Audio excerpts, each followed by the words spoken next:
오늘 말씀은 행복한 동행, 느헤미야와 에스라의 동행이라고 하는 제목을 가지고 말씀을 전합니다. 오늘 본문 말씀에 보니까 10절에 이런 말씀이 있습니다. 주의 성일이니 세상 일로 근심하지 말고 여호와 하나님으로 기뻐하는 것이 우리의 힘이라, 그렇게 선포되어져 있는데, 오늘 복된 성일입니다. 여호와 하나님으로 인하여 기뻐하면서 힘을 삼으시기를 주님의 이름으로 축원합니다.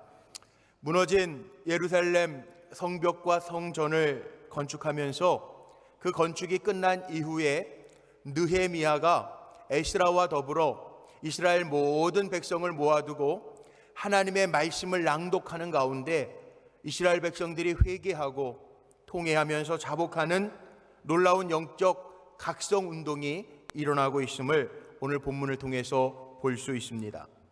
느헤미야는 우리가 아는 것처럼 유다의 총독입니다. 정치인입니다. 에스라는 대제사장입니다. 아론의 가문의 셋째 아들이었던 엘르아살의 후손으로 되어져 있습니다. 종교인입니다. 정치인과 종교인이 합력해서 하나님의 말씀을 통해서 이스라엘 백성에게 깨닫고 돌아오게 하는 영적인 회심이 일어나고 있습니다. 신약성경의 대표적인 영적 각성운동이라고 하면 사도행전 2장에 나오는 오순절 120문도가 모여 기도할 때 성령이 하늘에서부터 불같이 임하는 역사가 신약성경의 대표적인 영적인 각성운동이라고 하면, 구약성경의 대표적인 영적인 각성운동은 바로 오늘 본문에 나오는 에스라가 하나님의 말씀을 낭독할 때 이스라엘 백성들이 회개하고 울며 자복하는 일이라고 할 수 있을 것입니다. 이스라엘 백성들은 우상 숭배와 하나님 앞에서 악행을 저지르고 범죄하는 가운데 하나님께서 진노의 매를 드셔서 북이스라엘은 아수리아에게 멸망당해서 포로로 끌려갑니다. 남유다는 바벨론에게 멸망당해서 포로로 끌려갑니다. 은혜 가운데 우리가 아는 것처럼 바사 제국, 페르시아 제국이죠. 페르시아 제국의 고레스 왕이 이스라엘 백성들에게 은혜를 베풀어서 포로로부터 귀환할 수 있는 길을 열어놓았습니다. 그래서 바벨론에게 멸망당한 이후에 스룹바벨 총독을 위시해서 주전 537년경에 1차 귀환이 일어납니다. 이스라엘 백성 49,897명, 성경에 기록되어 있는 그 사람을 이끌고 돌아와서 성전을 건축하는데 만만치가 않습니다. 15년이라고 하는 시간 동안에 성전을 건축하면서 다 완공도 못하고 여러 가지 방해 세력으로 인해서 5년이라고 하는 시간이 더 필요하죠. 그 이후에 학사 에스라가 주전 458년경에 1754명을 이끌고 돌아오는 제2차 포로 귀환이 있습니다. 에스라는 대제사장이기도 했지만 안식일 제도를 확립하고 율법으로 돌아가자고 하는 유대교를 재건한 사람입니다. 이스라엘 사람들은 이 에스라를 제2의 모세라고 칭할 정도로 존경하는 인물이었습니다. 그런 가운데에도 성벽이 다 완공되지 못하고 주전 444년 제3차 포로 귀환 때 오늘 본문에 나오는 느헤미야가 42,360명을 이끌고 귀환해서, 느헤미야서에 보니까 성전을 이스라엘 백성들과 더불어서 재건하는 모습이 나오죠. 작년에 제가 느헤미야서를 가지고 말씀을 증거했던 기억이 나는데, 이 느헤미야는요, 원래는 바사 제국의 아닥사스다 왕의 술 맡은 관원이었습니다.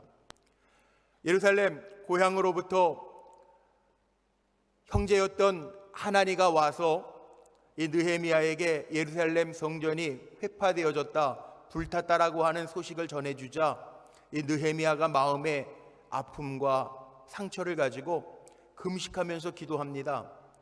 느헤미야서 1장 4절 말씀에 보면 수일 동안 슬퍼하며 금식하며 기도했다고 그랬는데 이 휴일 동안이라고 하는 시간이 자그마치 4개월 정도 됩니다. 그렇게 금식하면서 기도하는 가운데 아닥사스다 왕이 그 느헤미야의 수축해진 얼굴을 보면서 무슨 근심이 있느냐 물어보고 나서 느헤미야가 아닥사스다 왕에게 다 보고하죠. 내 고향 유다의 예루살렘 성벽이 무너지고 성전이 불탔습니다. 고백하고 나서 아닥사스다 왕으로부터 고향으로 돌아갈 수 있는 통행증을 허락받고 또 성벽과 성전을 재건할 수 있는 여러 재료들을 공급받게 됩니다. 3차 귀환 시에 느헤미야가 이스라엘 백성들과 더불어 예루살렘에 돌아와서 성벽과 성전을 수축하는데 쉽지만은 않습니다. 방해 세력들이 너무 많습니다. 고향의 신앙의 중심지였던 예루살렘 성전과 성벽을 건축하는 데에도 안으로는 이스라엘의 고위 관리들, 고관들로 인하여 쉽게 이루어지지가 않습니다. 자기네들은 편안한 집에서 좋은 재료로 지은 집에서 머물면서 성전을 지어가는 과정 속에 방해 세력들이 있고 내분이 끊이지 아니하고 외적인 괴롭힘이 있으니까 탄식하면서 그렇게 얘기하죠. 아직까지 하나님이 허락하시지 않는다고 그렇게 나 몰라라 하는 마음으로 부정적인 시각으로만 바라봅니다. 또 도비아와 산발랏 같은 아람 사람들, 아라비아 사람들, 암몬 사람들과 같은 이방 사람들이 비아냥거리고 성전을 재건하는데 조롱하면서 회방을 합니다. 심지어는 느헤미야서 4장 7절로 8절 말씀에 보면 예루살렘으로 가서 치고 그것을 요란하게 하자 이런 악한 마음을 먹고 방해하는 회방꾼들이 산발랏과 도비아를 비롯해서 많은 회방꾼들이 생겨서 쉽게 일을 진행하기가 참 어려웠습니다. 뿐만 아니라 이 산발랏과 도비아를 비롯한 이방 사람들이 예루살렘 성을 포위하고 그 예루살렘 성읍 안에서 일하는 사람들에게 공급되어지는 양식과 생활 물품들을 차단하니까 그런 틈새 속에서 이스라엘 백성 안에서도 고리로 이자를 빌려주거나 아니면 물건들을 비싼 가격에 파는 틈새를 이용해서 자기의 이득만을 취하는 사람들도 생겨지게 됩니다. 그런 가운데 느헤미야가 안팎으로 다가오는 이 반대 세력 속에서도 하나님 앞에 기도하죠. 느헤미야서 5장 19절 이하의 말씀에 보면요, 느헤미야의 대표적인 기도가 나오는데 느헤미야가 하나님 앞에 뭐라고 기도하냐 하면 하나님이요 내가 이 백성을 위하여 행한 모든 일을 기억하사 내게 은혜를 베푸시옵소서. 이제 내 손을 힘있게 하셔서 잘 감당하게 하옵소서. 이렇게 기도합니다. 우리가 무슨 일을 할 때 느헤미야처럼 기도해야 할 줄로 믿습니다. 사람의 힘으로 하는 게 아니더라고요. 느헤미야가 하나님 앞에 기도하는 것처럼 내 손에 힘이 있게 하셔서 하나님 감당하게 하옵소서 기도하는 거예요. 무슨 일을 감당할 때 우리 성도님들도 마찬가지입니다. 하나님 순적하게 하시되 내 손에 하나님의 능을 더하셔서 감당하게 하옵소서 기도하면서 감당할 수 있는 지혜와 믿음이 우리 성도님들에게 가득하시기를 바랍니다. 느헤미야는 이 방해 세력 속에서 담대하게 일을 하는데 파수꾼들과 일하는 사람들을 나눕니다. 그리고 느헤미야서 4장 말씀에 보면 성벽을 건축하는데 일하는 사람들 한 손에는 일의 도구를 들게 하고 한 손에는 병기를 들게 하시면서 어려운 가운데에서 성벽을 건축해 갑니다. 느헤미야서 6장 15절 말씀에 보니까 얼마나 애써서 성벽과 성전을 건축했는지 52일 만에 성벽을 완공합니다. 하나님의 역사죠. 방해 세력도 있고 내분도 있었지만 하나님 앞에 기도하면서 꿋꿋하게 잘 감당했다는 거예요. 저는 이 성전에 들어올 때마다 얼마나 감사와 감격이 넘치는지 모릅니다. 우리가 그렇게 기도하고 열망했는데 하나님 우리에게 허락하셨잖아요. 심지어는 우리 교회가 역사가 30주년입니다. 이 짧은 시간 안에 감리교 총회라고 하는 최상급 의회를 열 수 있는 교회가 된 것 얼마나 감사한지 몰라요. 하나님 우리 교회를 들어 사용하셔서 마지막 때 이 지역을 품고 한국을 품고 세계를 품는 교회로, 하나님의 영광을 드러내는 교회로 사용해 주실 줄로 믿습니다.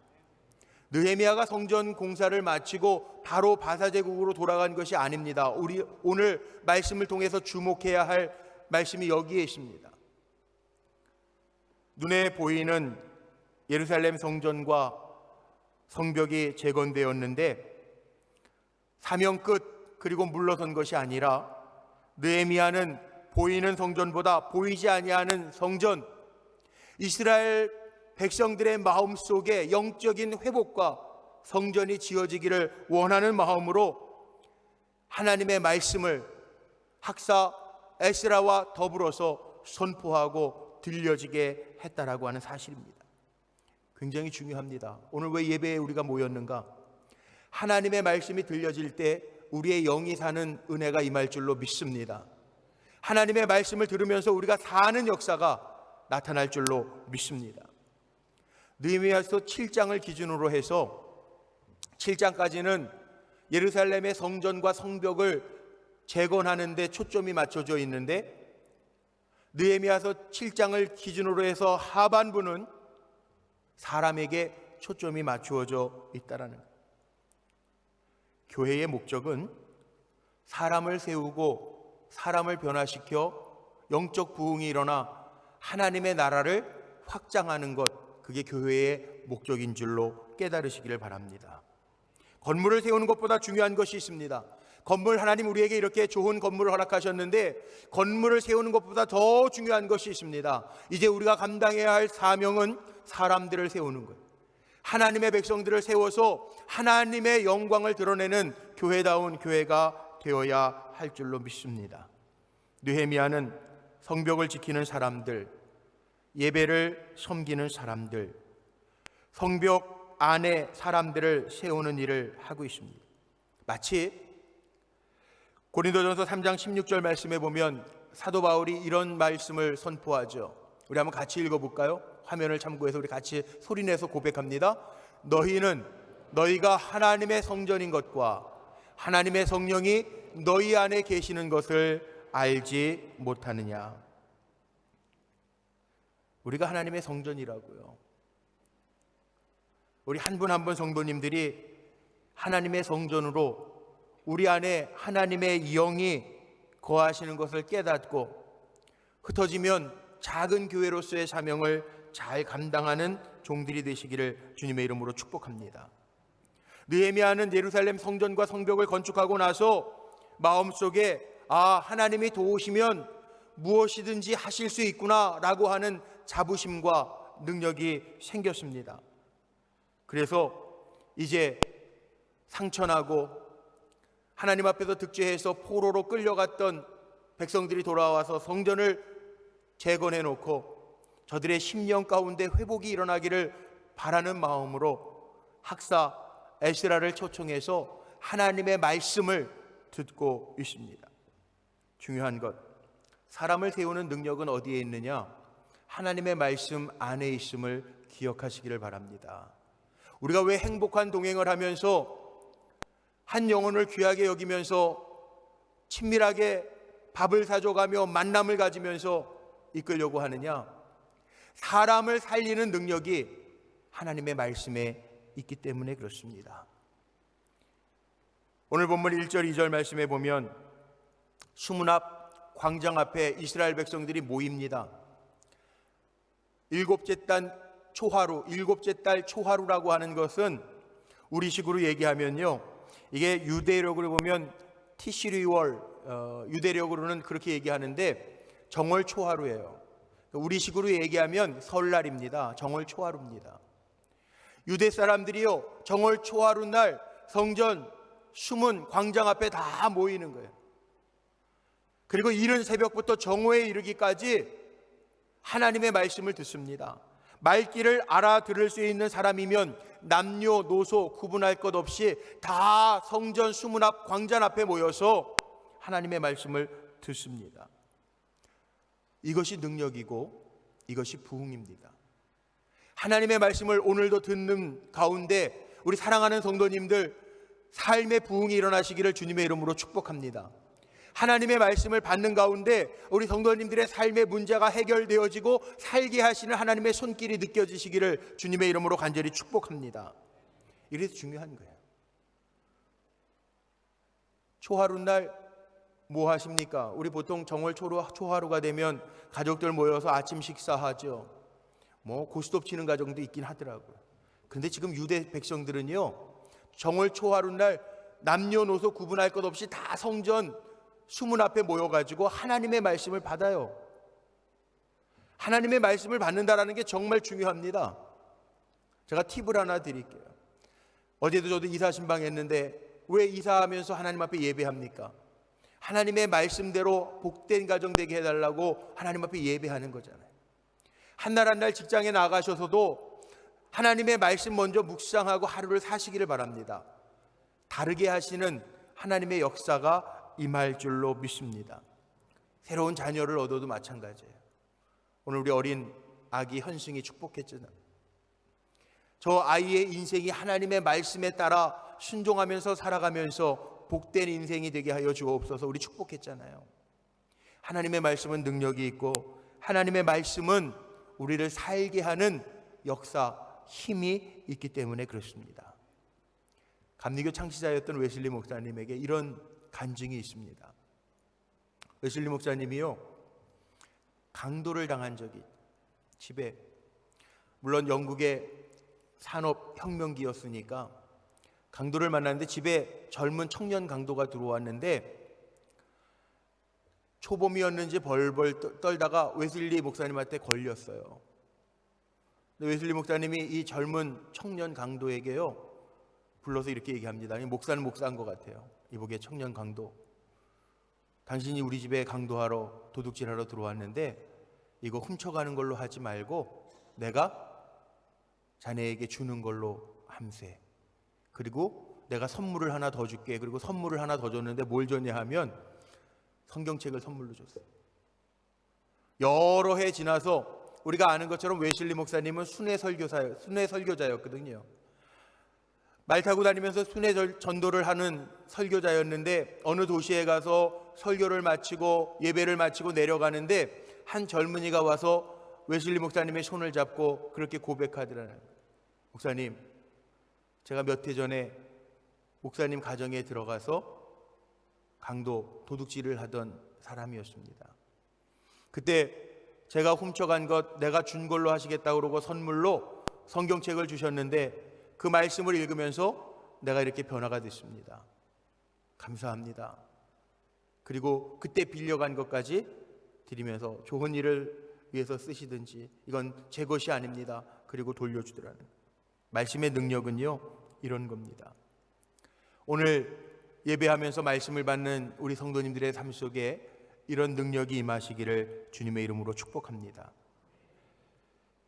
오늘 나누고 싶은 게 이겁니다. 말씀이 능력이 있는데 하나님의 말씀이 살게 하시는 역사가 있는데 하나님의 말씀이 우리에게 주어질 때 우리에게 힘이 있는데 그 말씀을 우리가 어떻게 받는가? 이스라엘 백성들의 모습을 보면서 말씀 앞에서 우리가 가져야 할 태도를 오늘 4가지만 좀 살펴보려고 그래요. 첫 번째는 말씀에 귀를 기울이는 이스라엘 백성의 모습을 볼 수 있습니다. 1절로 3절 말씀에 보니까 이스라엘 백성들이 남녀노소할 것 없이 모여요. 새벽부터 정오까지 하나님의 말씀을 듣습니다. 주석에 보면 지금 현대 시간으로 계산하면 한 6시간 정도 된다는, 6시간 동안 하나님의 말씀을 듣는데 하나님의 말씀을 들으면서 요동치 아니하고 흔들림이 없습니다. 하나님의 말씀에 집중하여 듣습니다.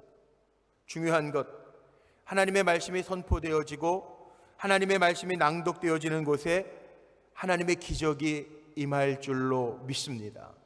오늘도 예배의 자리가 기적의 자리가 되기를 주님의 이름으로 축복합니다.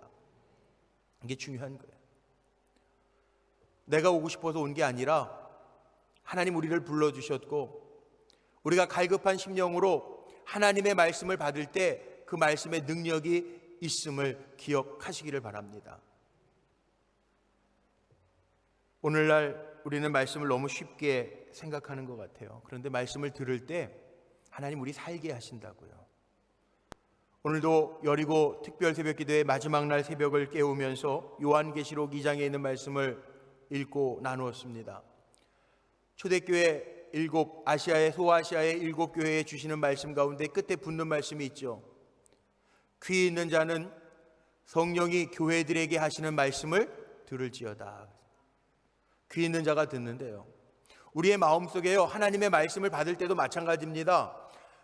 정말 하나님 앞에 예배하기 위해서 이 예배의 자리에 나오셨는데 마음을 놓고 넋을 놓고 말씀을 받는 것이 아니라 이스라엘 백성들이 하나님의 말씀이 들려질 때 하나님의 말씀 앞에 주목하고 마음을 열었던 것처럼 오늘 하나님 앞에 예배하고 마음을 열고 하나님의 말씀을 들을 때 우리 사랑하는 성도님들의 삶 속에 기적의 역사가 임하시기를, 회복의 역사가 임하시기를 주님의 이름으로 축원합니다. 말씀으로 삶이 회복되어지는 은혜가 이 성전 가운데 가득하기를 주님의 이름으로 축복합니다.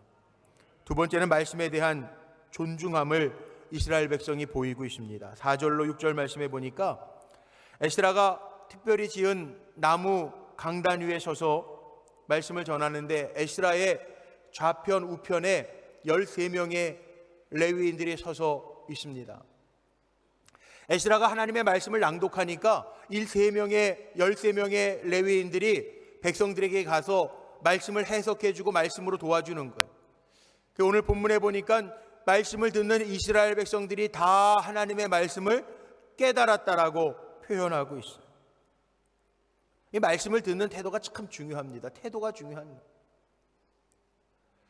오늘도 이 자리에서 예배하면서 어떤 분들은 그냥 편안한 마음으로 넋을 놓고 하나님 앞에 말씀을 듣는 분도 있어요. 근데 어떤 분들은 갈급한 심령으로 예배하는 분들도 있어요. 근데 하나님의 말씀 누구에게 들려지죠? 귀 있는 자라고 그랬어요. 영적으로 깨 있어 내 영의 귀를 열고 듣는 사람들에게 들려진다고 그랬다. 오늘 말씀대로 살아가기를 다짐하면서 말씀 안에 있는 축복과 은혜와 역사가 우리 성도님들의 삶 속에 가득하시기를 바랍니다. 말씀을 받을 때 그런 마음으로 받으면 돼요. 내가 이 말씀을 나의 말씀으로 받겠습니다. 고백하고 받으면 그 말씀대로 깨달아질 것이고 그 말씀대로 깨달아지는 대로 살아가면 하나님 우리의 삶에 힘을 공급해 주십니다. 세 번째는요, 이스라엘 백성들이 말씀을 받으면서 아멘으로 응답해요. 6절 말씀 한번 보시죠. 6절 말씀에 보니까 이렇게 고백되어져 있어요. 우리 같이 한번 읽어볼까요? 6절 같이 한번 읽습니다. 시작. 에스라가 위대하신 하나님 여호와를 송축하며 모든 백성이 손을 들고 아멘 아멘 하고 응답하고 몸을 굽혀 얼굴을 땅에 대고 여호와께 경배하였느니라. 손을 들고요. 손을 든다는 얘기는 2주 전에도 말씀 전하면서 제가 전했죠. 손을 든다라고 하는 얘기는 하나님 앞에 항복하는 거예요. 하나님 하시옵소서. 입술로는 아멘 아멘 합니다. 아멘 아멘의 뜻은 진실로 그렇게 되기를 원합니다 라는 뜻입니다. 말씀이 들려질 때 아멘, 진실로 그 말씀대로 되어지기를 원합니다 고백하는. 어느 목사님이 이렇게 표현했어요. 이 아멘이라고 하는 게 여기 컵에 물이 담겨져 있는데 컵을 거꾸로 놓으면 아무리 물을 컵에 담으려고 해도 담을 수가 없습니다. 그런데 아멘 아멘 한다라고 하는 것은 이 컵에 떨어지는 물을 받는 거와 같다는 거예요. 다시 말하면 하나님의 말씀이 선포되어질 때 그 말씀이 아멘 하고 받을 때 내 삶에 받아지는 능력이라는 거죠. 물론 성격에 따라서 겉으로 아멘 이렇게 크게 하시기가 어려운 분들도 있고 내성적인 분들 옆에 사람들도 있는데 아멘 이렇게 크게 하기가 어려운 분들도 있을지 모르겠어요. 그런데 속으로라도 아멘 하십시오. 하나님의 말씀을 받을 때 아멘 아멘 한다는 얘기는 내 그릇에 하나님의 능력의 말씀을 받겠습니다 라는 뜻이라는 거예요. 그래서 하나님의 말씀이 선포되어질 때, 축복의 말씀이 선포되어질 때 회개하라고 하는 하나님의 뉘우치게 하시는 선포의 말씀이 선포되어질 때 아멘하고 내 것으로 받아들이면 그 말씀대로 회복되어지고 사는 역사가 임하게 된다라는 거죠. 그리고 하나님 앞에 몸을 굽혀 얼굴을 땅에 대고 경배했대요. 하나님 앞에 가장 낮은 자세로 받았다라는 거죠. 오늘도 낮은 자세로 하나님의 말씀을 받아들이고 고백할 때 그 말씀대로 되어지는 은혜가 우리 사랑하는 성도들의 삶 속에 가득하시기를 주의 이름으로 축복합니다. 마지막 네 번째는 10절 말씀입니다. 여호와를 기뻐하는 것, 그게 이스라엘 백성들의 모습이에요. 여호와를 기뻐하는 백성이 되라는, 하나님의 말씀을 받으면서 이스라엘 백성들이 많이 울었던 것 같아요. 그런데 에스라가 이렇게 얘기합니다. 울지 말래요. 오늘은 하나님이 기뻐하시는 여호와의 성일이니 슬퍼하지 말고 울지 말지어다. 하나님을 기뻐하시는 것이 너희의 힘이니라. 우리 한번 선포해 볼까요? 여호와로 인하여 기뻐하는 것이 너희의 힘이니라. 아멘. 오늘도 이렇게 기뻐하면서 하나님 앞에 예배하는 것이 우리의 힘인 줄로 믿습니다. 그리스도인은 하나님께로부터 받은 용서의 은혜가 있잖아요. 얼마나 감사합니까? 더 이상 우리를 종이라고 하지 아니하고 친구라고 인정해 주신다니 얼마나 감사합니까? 하나님의 주시는 은혜와 사랑을 받았으니 얼마나 감사합니까? 기쁘고 즐겁게 살아야죠. 우리 신앙인은 무거운 짐을 생각하고 얼굴에 수심이 가득한 삶을 사는 사람들이 아니에요. 우리 기독교인들은요, 진취적으로 적극적으로 하나님의 주시는 기쁨, 그거 자랑하면서 사는 사람들. 32회 총회를 한다고 그랬는데 지난 30회, 31회 총회를 이끄셨던 4년 동안 우리 전용재 감독회장님이 기독교 대한감리회 감독회장이 되셔서 교단을 이끄셨잖아요. 근데 감리교회 교단을 이끄시면서 내걸었던 슬로건이 있습니다. 혹시 뭔지 아세요? 감리교회를 이끄시면서 내거셨던 슬로건이 뭐냐 하면 함께 웃는 스마일 감리교회였어요. 함께 웃는 스마일 감리교회. 그동안 물론 교단이 좀 어렵고 힘든 부분들이 있었는데 그래서 함께 웃는 스마일 감리교회 슬로건으로 내거시고 열심히 사역하시고 섬겨주셨는데 우리 그리스도인의 삶이 그렇다는 거예요. 누구를 만나든지 어디를 가든지 우리가 하나님의 백성이고 하나님의 말씀 기쁨으로 가득 찬 종들이라면 우리의 삶을 통하여 스마일, 웃을 수 있는, 평안함을 줄 수 있는 그런 삶을 살아야 된다는 거죠. 왜? 우리 인생의 목적이 그렇습니다. 우리는 기쁘게 즐겁게 하나님을 찬양하는 삶을 사는 것이 우리 크리스찬의 삶의 목적이기 때문에 그렇습니다. 오늘 말씀의 결론을 내리고 말씀을 마치는데 사람을 세우는 거는요, 다른 방법으로 세울 수 있는 방법이 없어요. 사람을 세울 수 있는 것은 하나님의 말씀밖에 없습니다. 그래서 느헤미야가 예루살렘의 성전과 성벽을 잘 건축한 후에 그것으로 그친 것이 아니라 이스라엘 백성들을 영적으로 다시 세우기 위해서 하나님의 말씀으로 낭독하여 읽게 하고 그 말씀에 이스라엘 백성이 아멘, 아멘 할 때 하나님의 역사와 능력이 나타났음을 기억하시고 우리 불꽃교회가 이렇게 은혜 가운데 성전을 잘 완공하고 또 큰 일을 감당할 수 있는 교회로 성장하고 있는데 우리 모든 성도님들이 하나님의 말씀으로 다시금 살고 영적으로 부흥하는 성도들이 되시기를 주님의 이름으로 축복합니다. 그래서 우리 교회에서도요 많은 일들을 하잖아요. 화요 경배와 찬양 예배도 드립니다. 왜? 찬양을 통해서 우리의 삶의 회복이 일어나길 원해서.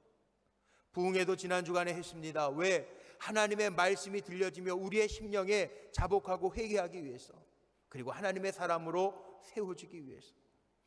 새생명 축제 행복한 동행이라고 하는 행사를 합니다. 이건 행사가 아니라 우리 가까이에 있는 이웃들 하나님의 말씀으로 함께 행복한 동행을 하면서 저의 영혼들을 살게 하기 위해서 하는 거예요.